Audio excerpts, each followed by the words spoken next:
Hey everyone, and welcome back to Don't Open That Door. Come along with our triumvirate of terror as we descend into darkness, head into horror, and plunge into peril. If you ever wondered who let the dogs out, you're in the right place.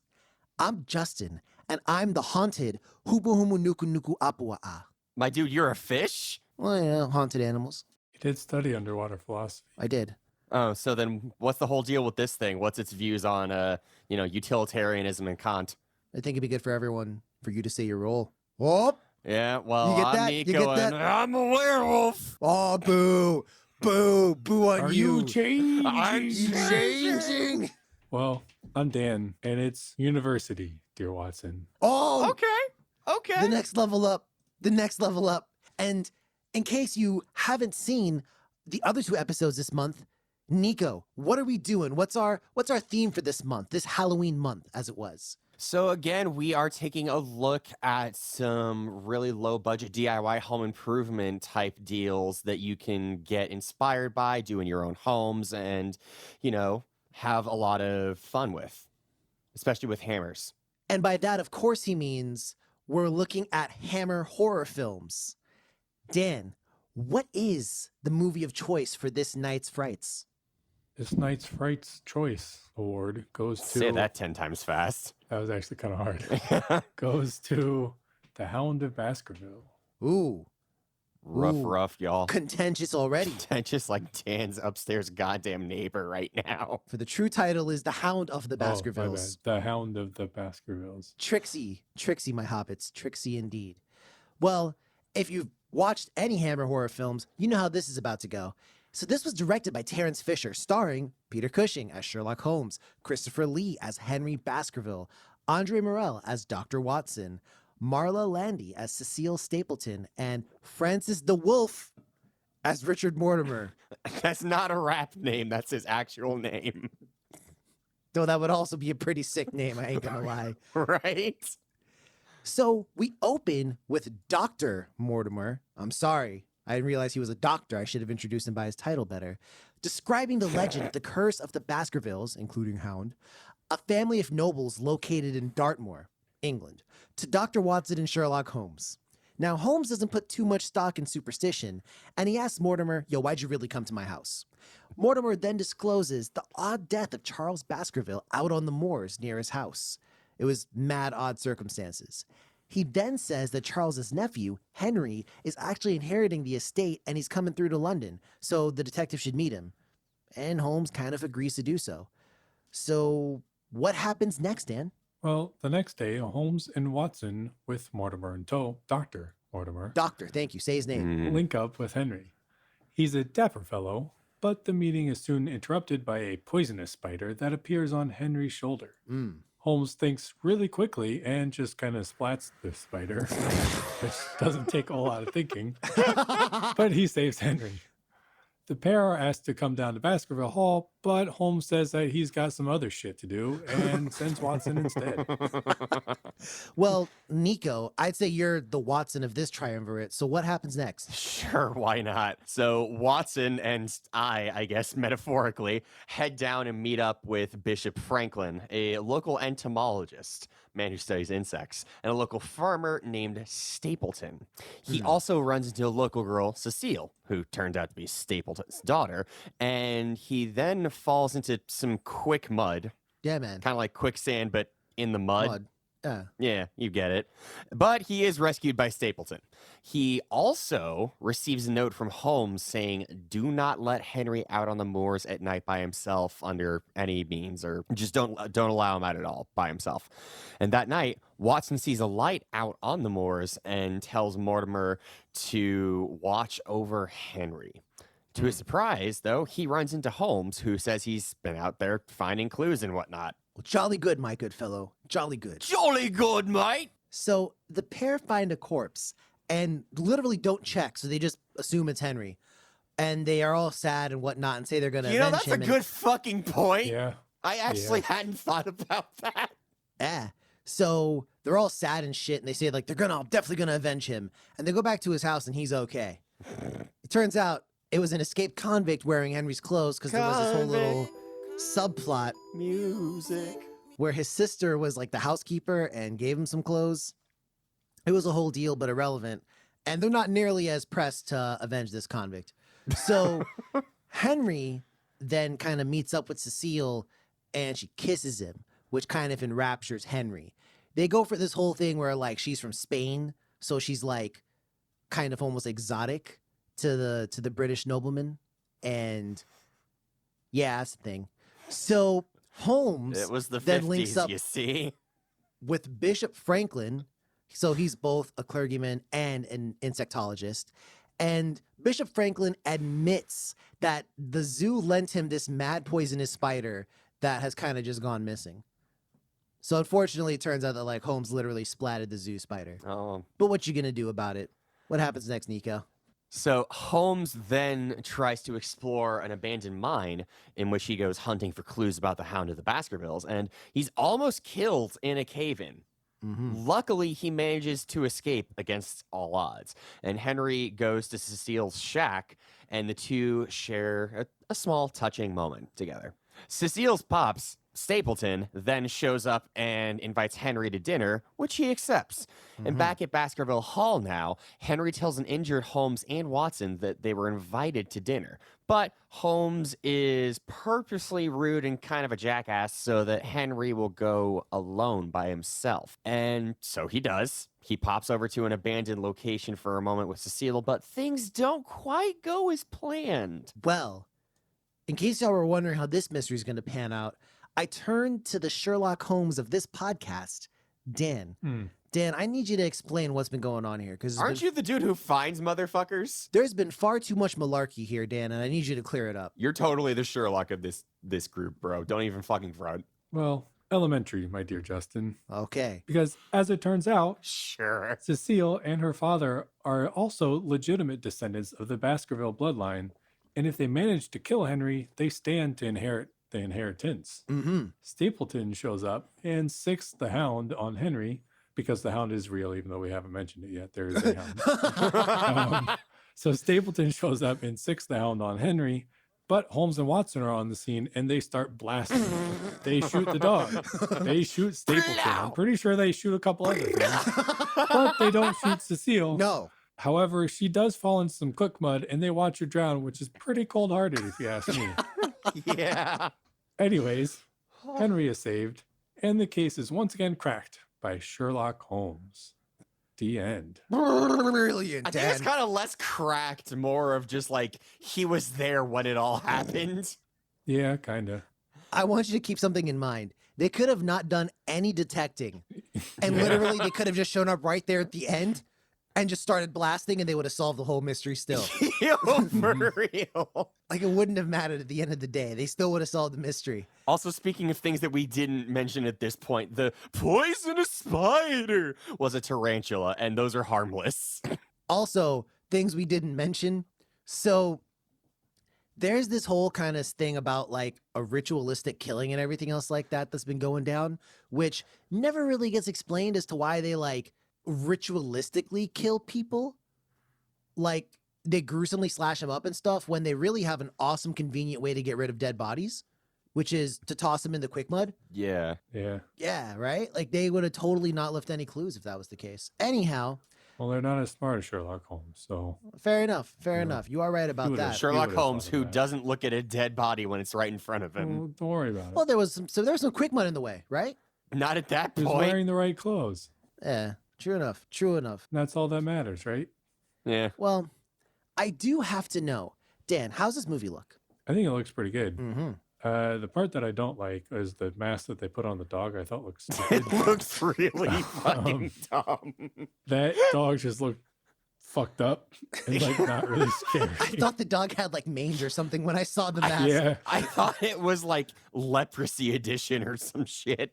yeah, that was a little weird. But the rest of the movie, I enjoyed. I thought it looked pretty good. All right, Nico, how about you? What'd you like about this? So I really loved the look of the main sort of manor that a lot of the scenes take place in when they're Yeah. indoors. It's just absolutely regal. And viewers of the pod, I mean, listeners, well, I guess you could view us too. Yeah. Yeah.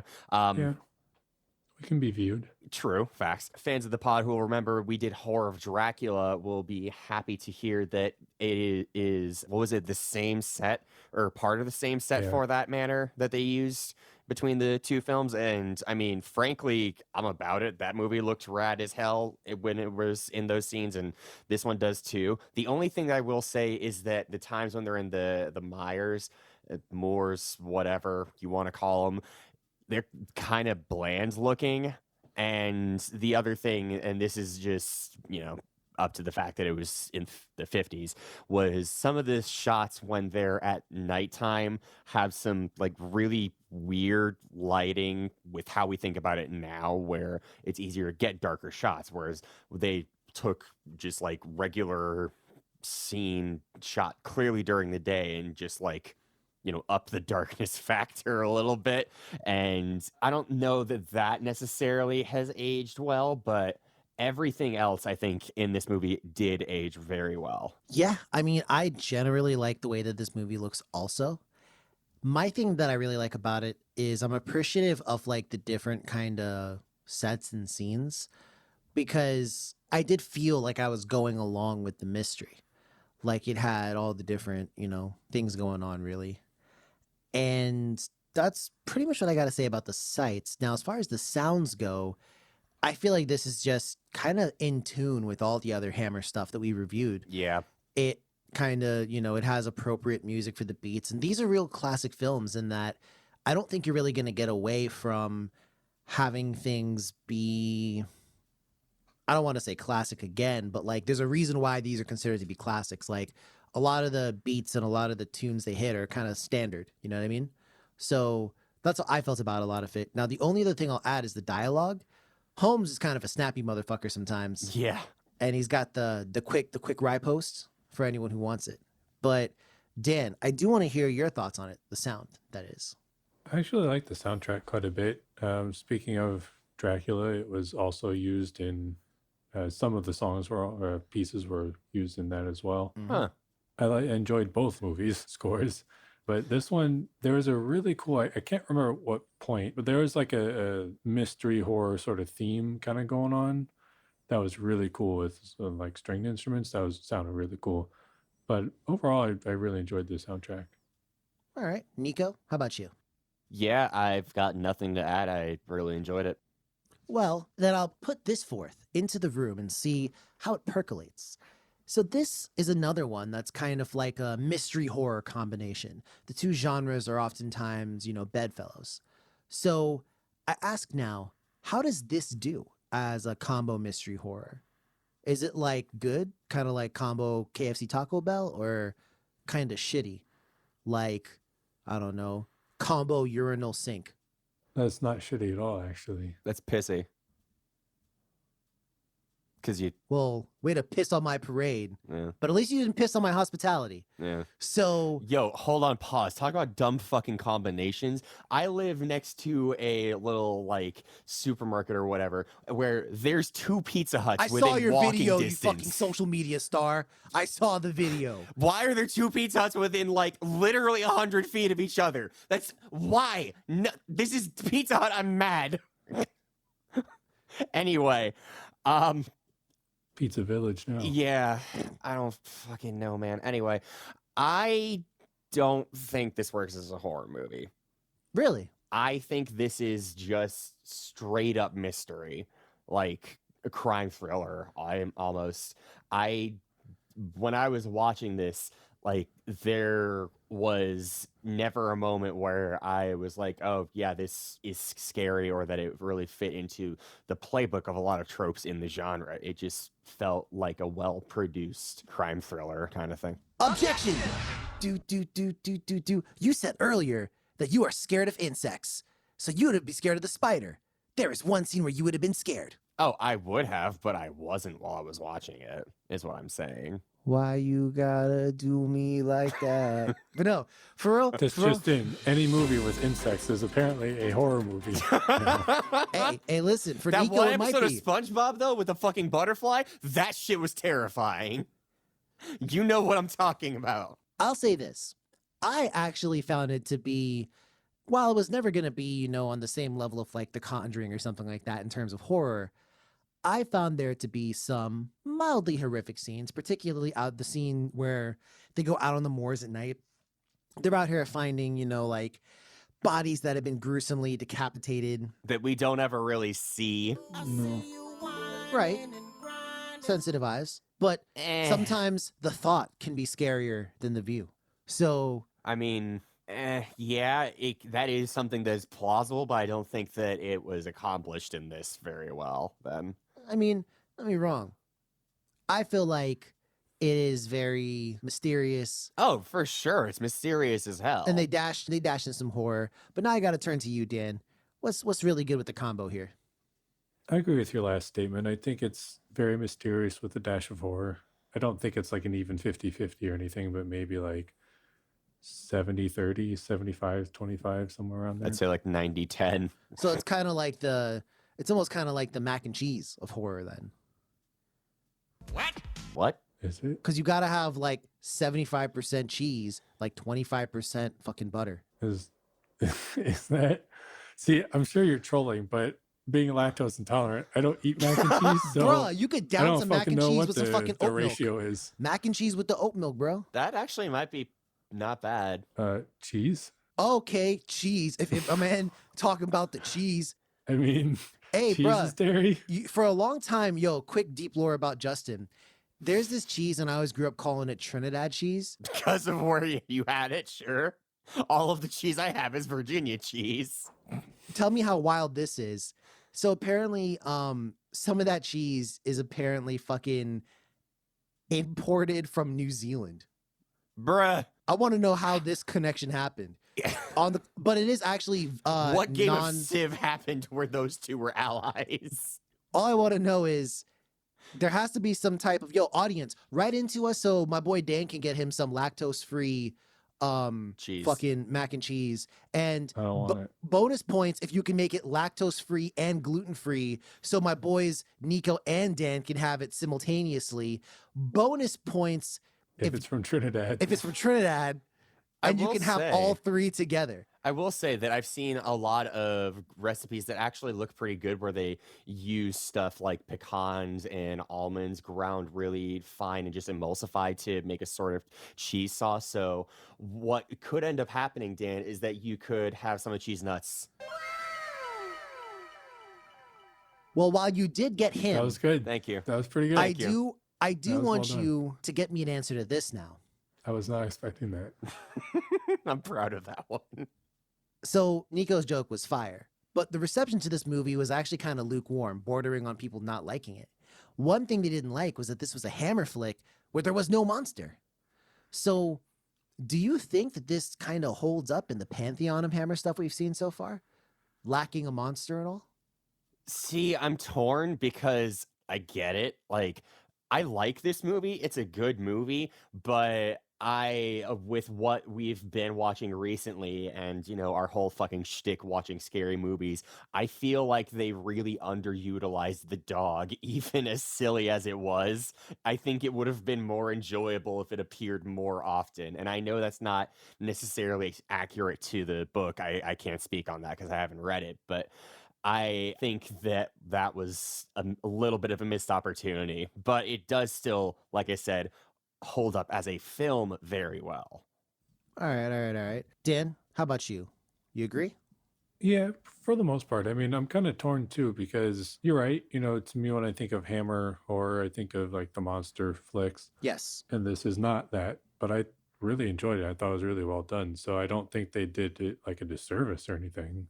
Like, I don't think that's, they're a monster studio and they couldn't do it well. Like, Right. They did it well and just wasn't a monster flick. Yeah, I mean, Nico, I definitely see your point that maybe they could have taken some more liberty with having the Hound show up and just be a more terrifying opposition. That being said, I mean, we literally watched a Hammer horror flick where there also wasn't a monster, Phantom of the Opera. I mean, that was a dude. Like, he's not a monster. True, but I mean, I think of him as a monster in the same way that I think of, like, Frankenstein as a monster. Frankenstein's an actual monster, though. No, he's not. Fuck! Gotcha! My plan! I laid the trap! They took the bait! You know, dear audience, peek behind the curtain. Nico's coming through to my spot before too long, and he may not make it back home. That being said, Getting some taste of your own medicine tonight, Justin. Yeah. listen. So I do think it stands up, and I like the movie. Honestly, I liked the movie more than I like Phantom of the Opera. So Yeah. Yeah. it is, I think people might have been a little in their feelings at that point in time, but they had to chill with the Twitter fingers back in like 59. Okay. They needed to relax. Telegrams were ruining our kids' lives, Yeah, that's what it was. rotting their brains. So I will say this in terms of comparisons to the book. So I read the book quite a while ago, in my formative years, but I refreshed myself a little bit on it. And to be honest, the movie actually plays it pretty close to the script. Huh. The biggest change, I believe, is so the bishop, he's like an insectologist in this one and whatnot. Entomologist, yeah. So, like, that's what I said. So the girl from this one is his daughter. Also, I don't think he's a bishop, but the girl is his daughter. Stapleton has a wife, and Stapleton's wife, like, tries to warn Watson that Henry might be in trouble. But, like, aside from these facts, and also, I don't remember the book going into all that detail about, like, the original Baskerville. I think his name was Hugo or some shit, being, like, a total sociopath. Yeah. Yeah, he's a straight up fucking psychopath. Yeah. Like, they made it out to be, like, and I knew this wasn't going to be the case, but, like, that he would be the main big bad or something, just with how deeply fucked up that first scene was. But, I mean, hey, we still Wait, got you thought he was going to be the big bad? I mean, I hadn't read the story, so potentially, like, I could see his death coming once it was happening, but, like, it would have, what I'm thinking here is, like, it would have been really good and satisfying to have a villain as dislikable as that, to just, like, really hate as you're going through it, wanting to see their downfall. Okay. But yeah, I mean, literally, there's not really much for me to say about comparisons to the book because, like, a lot of the same stuff happens. Fair enough. So it's like pretty close, you know what I mean?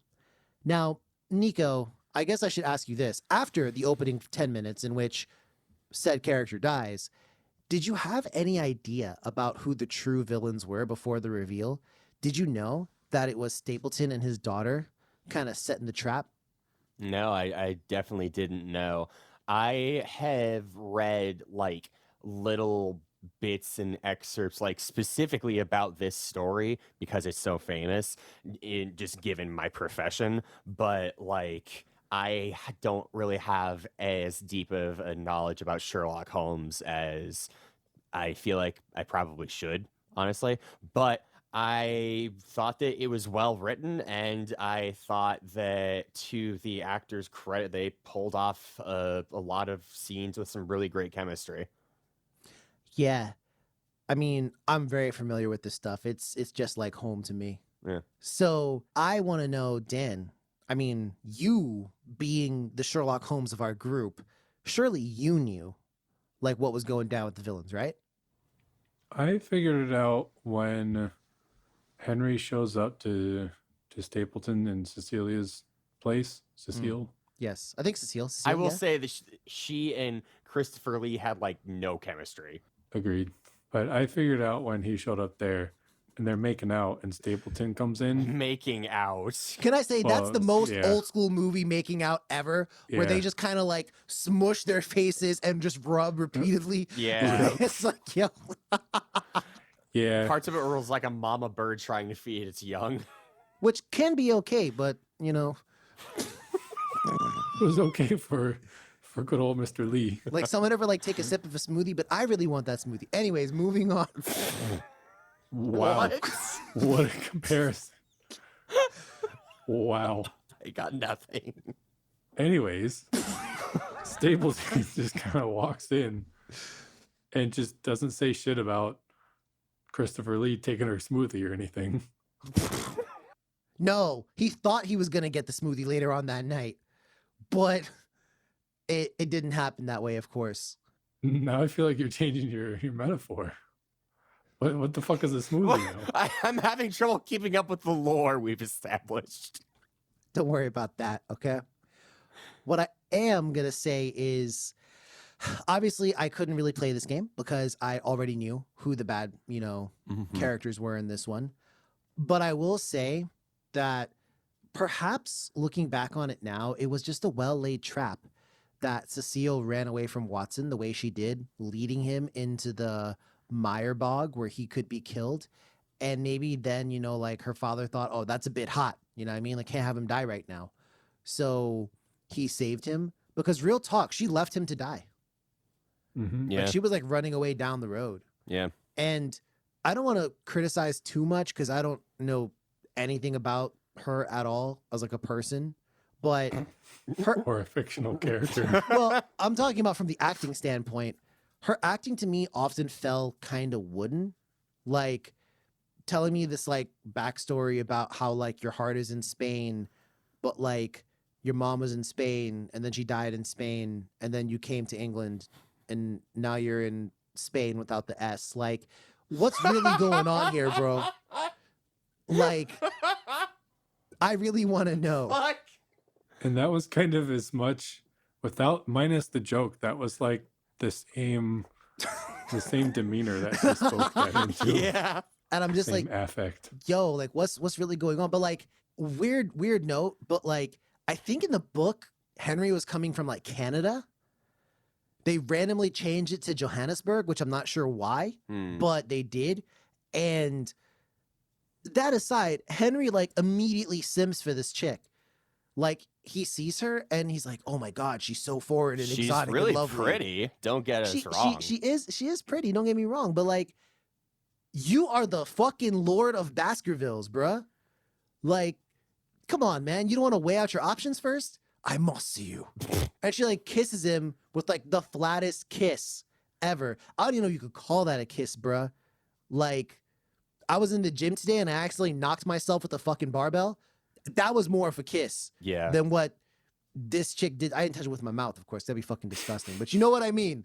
You know what I mean. You were trying to get that smoothie. Off the barbell. Oh. Barbell smoothies. Yum. Moving on, because Dan's a deviant. What's your favorite scene in this one? Will it blend? Barbells. Now I kind of want to see one of those like hydraulic presses against like a barbell. Yeah, for real. Yo, honestly. Well, what's your favorite scene, Nico? Since you want to talk that trash. I really liked the final scene, just when Cecile was finally showing her, laying the cards out on the table, as it were. I think it was definitely the most dynamic scene. And also just, again, it was kind of funny to me just because, they were just there. They just kind of fucking showed up. Like, this would have happened regardless if they were there or not. Yeah. That is factual. Dan, what's your favorite scene in this one? I think my favorite was when we first meet the bishop, because he's just kind of loony and just. Yeah. I thought it was pretty funny, and like when he invites himself into the house and like asks the butler for some sherry, and then he's like, "Oh, I think I'll have another glass. Oh yes, you brought me another glass. Oh, thank you." Like, I don't know. It was pretty funny. That was probably my favorite. My favorite scene is towards the end as well, Nico. And so first off, it was kind of weird, but it made me crack up because so all this shit is happening and Cecile just puts on like a ghoul face and just like goes like, and then just stands in the corner and all this shit is happening and she's just like standing there. Yeah. And I'm like, do you want to like help your dad? He's getting the shit shot out of him by Holmes and Watson. Like, Holmes is like, yo, my leg hurts, but my gun works just fine. And he's over here like taking shots. And then I'm just like, yo, what's she doing? But I still say, just the ending up where she runs away and they're like, she won't get far. And then she falls into the mire where she's been like expert level at dodging the quick mud this whole time in the movie. Yeah. But now she falls into it and she's like, help. And they're just like watching. Keep in mind, she got there in like 5 seconds. They could easily have gotten down there. And they're just like, She is definitely What a dead. shame. And then they just stop and turn around. I'm like, yo, like they completely, she's still dying in the corner under the mud. And like, Henry, check out this dog. You gotta not be afraid of the dog. Like, don't worry about this girl. Like, check the dog. The dog is dead. By the You way, don't the gotta dog be is afraid. literally just a Great Dane. With a mask. With a on. mask. With the mask on. But like, Yeah. it's not even a fucking wolf. Yeah, so like there was the whole thing about like they could hear the howling from the moors, and they felt as if it was coming from the inside of the earth because the dog was howling in a cave or in the mine because there was like a meat bone thing. But then they kind of shot themselves in the foot because they caused a cave in the fucking mine, which was an odd scene because Mortimer is not in any way associated with this, but I'm pretty sure the mine cart that causes the cave in that like almost kills Holmes was intentional. And Mortimer was standing like right there. And Mortimer leaves. I'm still just wondering how he got out. Dr. Mortimer, thank you. Yeah. Well, I'm about to report him to the board of ethics and we'll see. All right. I don't know. Oh yeah, Nico, Holmes got out through a back entrance that no one knew about besides him. Yeah, that's some real Deus Ex Machina shit, bro. Nah, bro, that's Holmes, bro. He was over here like investigating. Because keep in mind, what was he doing for like 3 days by himself? Fuck all, I guess. He was talking to Stewart or whatever the fuck his name was. The convict? Yeah. Not for 3 days. That's what he Music. said. Bro. He was like, yeah, I've become friends with this dude. And then he just lets him die later. Or not lets him die. But, like, doesn't give a fuck when he dies. So I don't know, man. I don't know. But I do know it's time for the what would you do. So I want to ask you guys, and please let's not be stereotypical here. So who of our group is going to be the Sherlock Holmes? We've already established this like twice over. Yeah. Dan. Yes.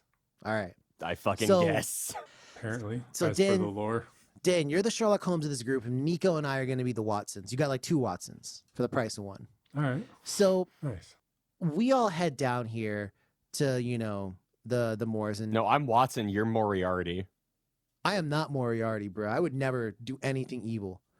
So we head You down. would, yeah, you would be Moriarty. You would try You would trolling people absolutely be Moriarty. and just lay all these elaborate ass plans. I don't know you what and I would be sparring with these plans. Listen, y'all think Be like fucking Death Note over here. you're except- giving the wrong idea to the audience. We're not like that IRL, guys. I There's promise. a We get TV in along- my potato chips. We get along swimmingly, I promise. That being said, okay, so you get down there and, you know, let's say you see the dead body, which turns out to be the convict. All 3 of us see him.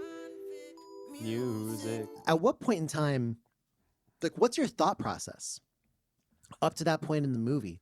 Are you just like, yo, like, you should move? Like, would you follow what the characters did and keep, like, looking for clues?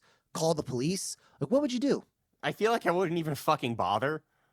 To be real with you, like there's a curse that has to do with this family, and there's some evil hounds.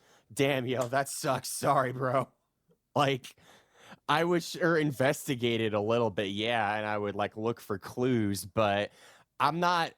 I don't feel like I'm the type to go see a clearly bad situation and be like, oh, what can I do to make this better? It's not me.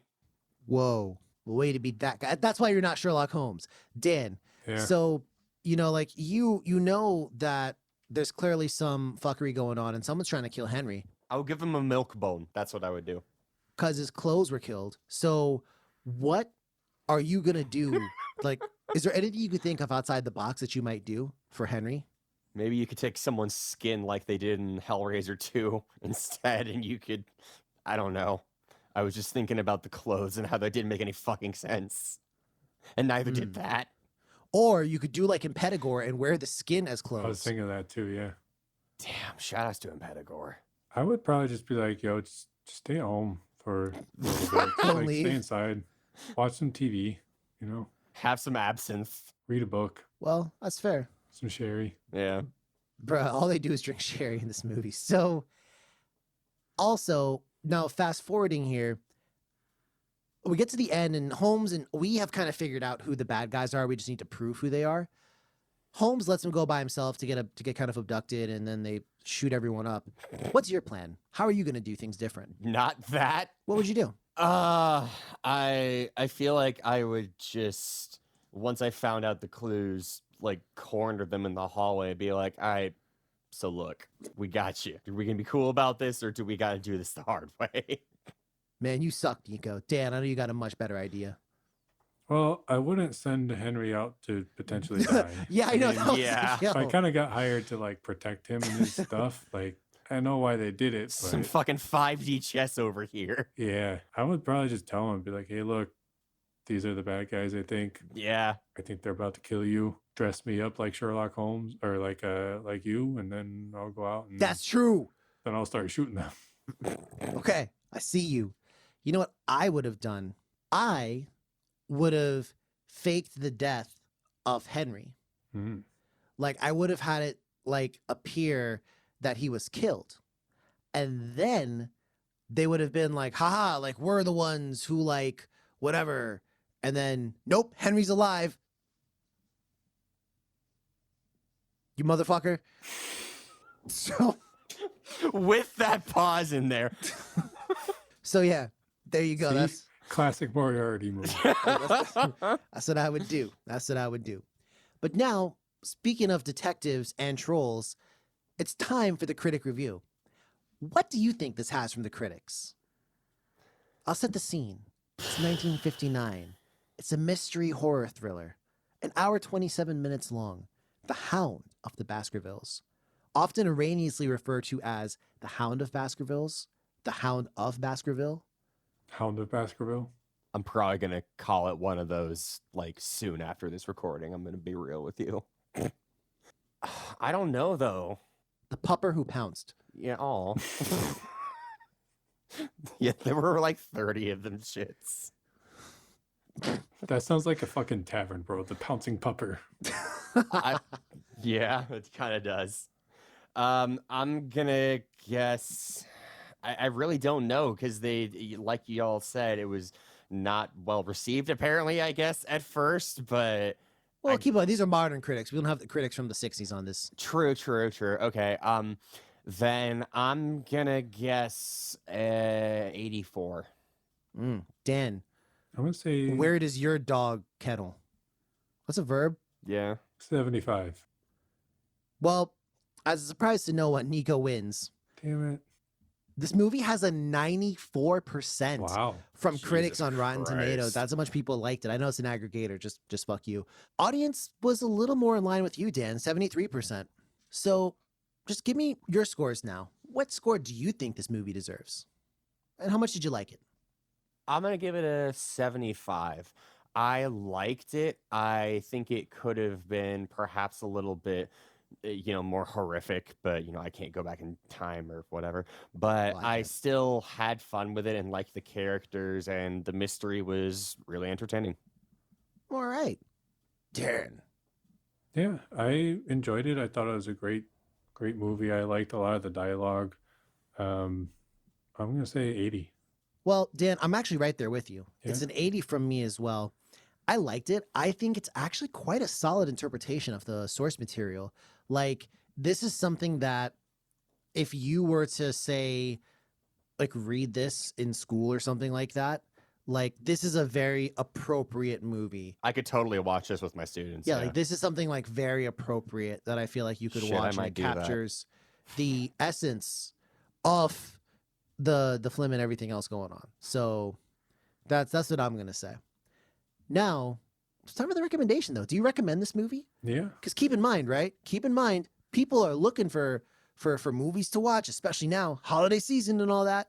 So, is this something you'd recommend to someone? Hey, I'm trying to watch a flick. See, I want to say yes, but I don't think this is a horror movie, and I feel weird about recommending it based on, Well, maybe don't take my words too literally. Just, is this a movie you could recommend people to watch?